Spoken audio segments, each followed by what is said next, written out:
Hello, this is a presentation on dog population management and the Positive Cities Initiative. This was delivered to the United Against Rabies Forum in Bangkok in October 2025. This was in the session titled Engaging Local Authorities and Communities, which very much suits DPM because the hard graft, the hard work of DPM so often falls to local authorities in collaboration with communities. The public are the most affected by unmanaged dog populations. They also have the greatest potential to impact dog populations through their own behaviour, caring for and interacting with dogs. My name is Dr Elly Hiby and I am the Director of the ICAM Coalition. We are a coalition of international organisations with the mission to support the development and use of humane and effective population management of dogs and cats.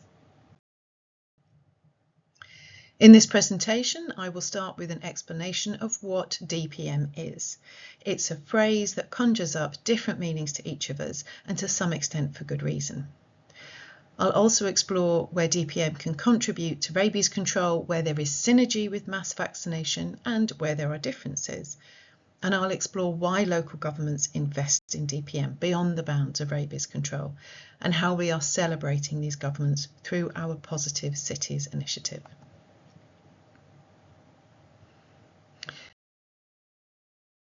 So, starting with that question of what is dog population management, DPM? Well, traditionally, stray control starts here. There are a bunch of stray or free-roaming dogs on the streets. What do we do about them? And then we realise that these free-roaming dogs are not all equal. They have different ownership states, which will influence what we can and should do with them.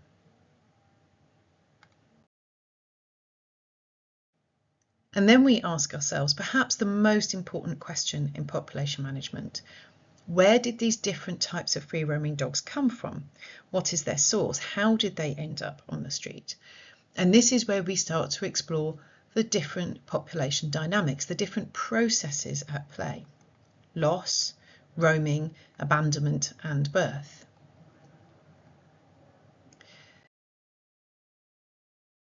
And we can look wider still at how dogs are acquired and where they may end up, and the wider system of dog population dynamics starts to become clearer. Now, the purpose of this is not to make dog population dynamics appear overly complex. The point is that as population managers, it's these dynamic processes, the way that dogs flow between these different states, that has to be our focus. This is where our interventions, our services or measures have effect, leading to reductions in the numbers of free-roaming dogs, improvement in their welfare and behaviour, and changes in the composition of the population. At ICAM, our concept of dog population management is as this system of interconnected services, often implemented by a range of stakeholders, and together these address all those processes. Now, the service that gets the limelight is this one: reproduction control, usually delivered through surgical sterilisation.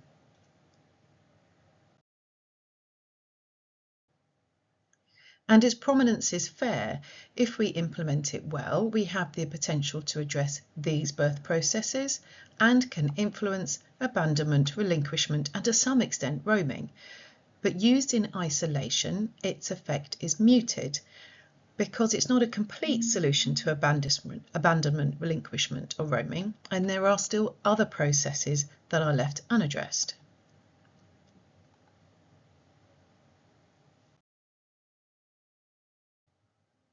Focus on one process to the exclusion of others is also why the impact of culling is so short-lived. The dog population has a remarkable ability to rebound its numbers in response to the usual sporadic culling sprees, because it's backed by this system of processes that keep supplying new dogs to the streets. This means that culling has to be used repeatedly, and this relentlessness and often its brutality means that it's strongly opposed by communities. Now, catching dogs to put them in sanctuaries with no hope of rehoming is also limited to the process of removal and thence death. So it also suffers from the same problem of lack of influence on sources and only addressing the symptom of the current free-roaming dogs, and so it has to also be implemented relentlessly and at very high cost. Today, we do have the alternative of managing dogs in situ on the streets using catch, neuter, vaccinate and return, CNVR, an approach that has proven to be comparatively cost-effective. But it's also not a complete solution in the long term on its own. The rest of DPM still has to happen. We still have to work on those sources.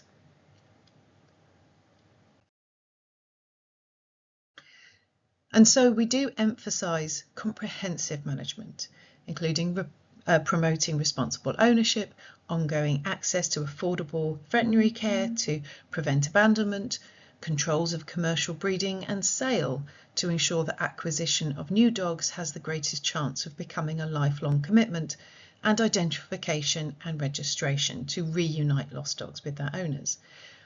Now, this point about being comprehensive does mean that you need to understand what are the dynamic processes, the sources of stray and unwanted owned dogs in your population. So I would like you to join me in a thought experiment. If dogs could talk, and we went out into the streets of Bangkok and asked the first 100 stray dogs that we came across, where did you come from? We would get a range of answers. I was born on the streets, I live at the end of the road and I'm just out to see my buddies, I'm lost, I'm trying to find my way home, or I was abandoned by my owners. And if we could also ask why were you abandoned, why and how were you acquired, we'd get an even greater variety in responses. Now, if we tried the same thought experiment in the UK, where I'm from, in the US, in Saudi Arabia, in Colombia, in Kenya, there would be some similarities, but also a lot of variation, and in particular, variation in the proportion of those sources and the human behaviours that drive them. And that's why I believe that DPM can be difficult to pin down, because quite rightly, it means different things to different people, because we live in different cultures with different dog population dynamics. Every country needs a DPM system, but the balance of services within those systems are different, and so they can look quite different. And those systems don't stay static, they have to evolve with changes in the dog population dynamics. So Thailand may be currently investing in CNVR, whilst the UK is focused on microchipping, and Norway on breed legislation and controlling import of dogs for adoption and sale. DPM isn't a 5-year project with an end date. It's a permanent system of services that evolves over time to keep populations in check. In summary, DPM is a comprehensive set of services or measures that both aim to mitigate the risks presented by the current population of free-roaming dogs, but also works on addressing sources. We have 2 texts that cover this subject in more detail. Firstly, Chapter 7.7 from WOA's Terrestrial Animal Health Code, then ICAM's DPM guide that presents very similar concepts but goes into more implementation depth, and also ICAM has 2 free online courses, one detailed one for implementers and another shorter course designed for policymakers. So how does all this fit with rabies control? Where is the synergy and what are the differences? So the synergy is in the pursuit of herd immunity. We are implementing our mass vaccination to get enough of the susceptible dogs to be immune so that the rabies virus has nowhere to hide. Our DPM supports that in 3 key ways. It maintains herd immunity by reducing turnover, principally by reducing the birth of immune-naive pups, especially those that are unwanted or unowned and therefore unlikely to be brought to vaccination points. It can provide year-round access to veterinary care so that dogs missed or born since the last annual campaign can be vaccinated between campaigns.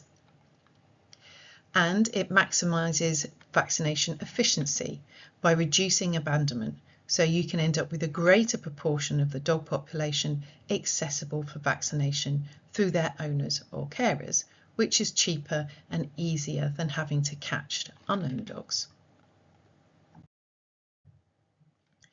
But it's also worth establishing the differences, with a focus on sterilisation as the core service of DPM.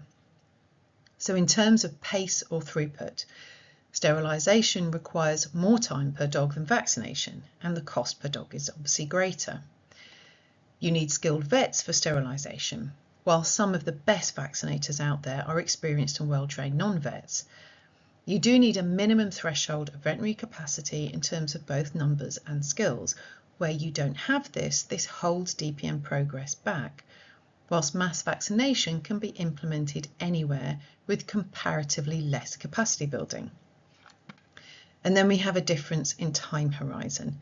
So DPM is this permanent system of services, so sustainability and quality really matters in DPM. In rabies, we have 0 by 30 knocking at our door, and subsequently virus elimination from each country where that is feasible. It's also important that we call out the actions that work in opposition to our goal of herd immunity. So removal through culling or rounding up dogs to put them in sanctuaries with no hope of rehoming, and indeed removal by the dog meat trade, actually increases turnover, driving herd immunity down, especially when removal is of previously vaccinated dogs, which may sound ridiculous, but those dogs that are easy to access for vaccination are also easy to access for removal. I've worked in a country where the central government's mass vaccination campaign had achieved good coverage in a city, only to find the city authorities removed many of those same vaccinated dogs a few weeks later in the name of stray control. So we recognise the contributions of DPM to rabies elimination are important because DPM influences dog population dynamics in beneficial ways to help herd immunity, and so they rightly co-occur. But we need to establish coherence in policy and legislation across layers and sectors of government to ensure stray control actions that could damage rabies control are not used. This may be achieved by national strategies that include both rabies and DPM, or national strategies for each that run in parallel with clear overlaps and coherence in goals and actions. But operationally, we decouple sterilisation from vaccination. Every dog that we sterilise must be vaccinated, but not every dog that we vaccinate needs to be sterilised in that moment. This may mean focusing on mass vaccination for a few weeks or months, targeting every dog everywhere to achieve contiguous coverage, and then following with sterilisation in the rest of the year in a more targeted way, using our resources for those dogs that are the most significant sources of future free roaming or unwanted owned dogs. And I hope it goes without saying that funding earmarked for mass vaccination should not be diverted to fund sterilisation. You may then ask, if we in the rabies community are focused on 0 by 30, why should a government invest in DPM? And my answer to that is that we, the rabies community, may well be focused on 0 by 30, but governments, in particular local governments, are answerable to their citizens, to their communities. And DPM is so much more than rabies control. It can lead to a reduction in numbers, improvement in welfare and dog behaviour, meaningful reductions in nuisance, road traffic accidents and bites, and therefore an overall increase in citizen satisfaction and feelings of safety. DPM embodies One Health and takes it a step further to One Welfare, a concept that recognises the importance of more than just physical health to both people and animals, also the importance of their welfare or well-being. And when it comes to funding, I believe we should see DPM as a funding opportunity for rabies because of these additional impacts. DPM actually opens up funding streams in addition to those traditionally attracted to mass vaccination. To share a few examples of this DPM impacts. The city where we sit now, Bangkok, has benefited from an intensive DPM project over the past 9 years. In that time, there has been a decline in stray dog density by over 60%.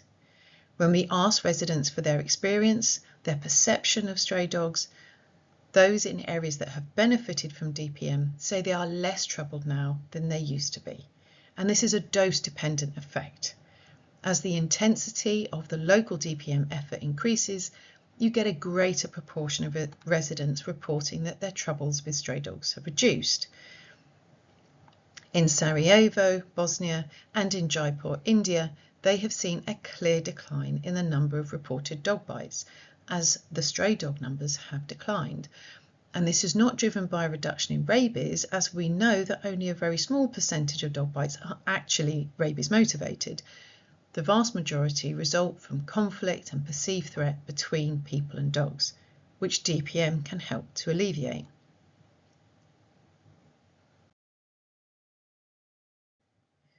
And that's why local governments are already investing in DPM, and why we have launched our Positive Cities initiative to recognise their progress, which so often goes unnoticed, and to use this platform to encourage other local governments to do the same.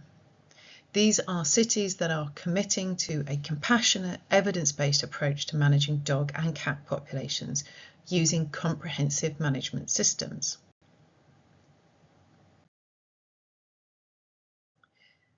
They take a range of actions that boost public health and safety, quality of life, economic development, and animal welfare. To ensure these efforts work, Positive Cities embrace community engagement. They identify the root causes of free-roaming animals and respond with the right tools backed by evidence.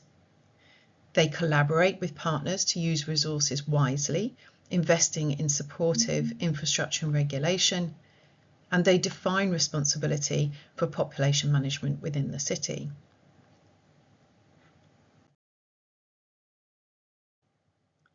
Together, these 8 commitments shape a positive city, one where humane management of dogs and cats improves animal welfare, strengthens community life, and makes the city a better place to live, work, invest, and visit.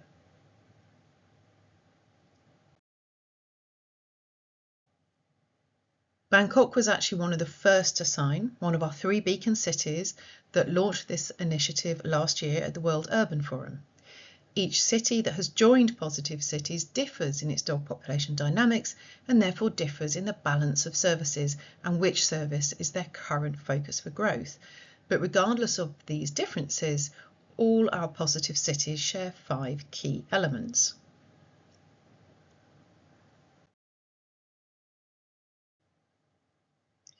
First, the local government works in partnership with veterinarians and NGOs. They don't go it alone. Second, they have engaged political leaders who've made a decision to commit.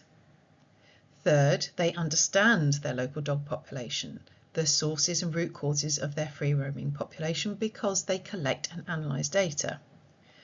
Fourth, they focus on changing human behaviour as well as treating animals. And fifth, they have a long-term vision and commitment to sustaining services, and that often involves engaging young people.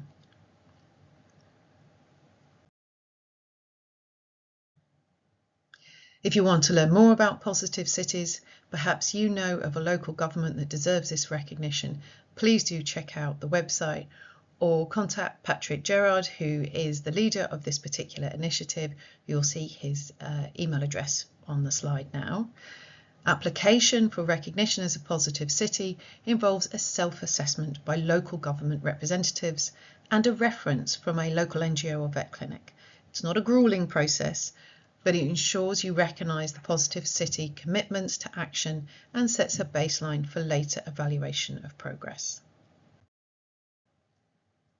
So in summary, DPM is a comprehensive and permanent system of services that mitigates the risks of the current free-roaming population, but it also works to stem the source of future free-roaming dogs. DPM contributes to rabies elimination, but it does so much more. And it's these many One Health and wider One Welfare impacts of DPM that make it important for communities and therefore relevant for investment by local government. So with our rabies hats on, we need to welcome DPM and note that its wider impacts have the potential to attract additional stakeholders and funders. And finally, I hope you'll feel inspired to take a closer look at positive cities and perhaps recommend it to a local government partner who deserves to have their efforts recognised. Thank you.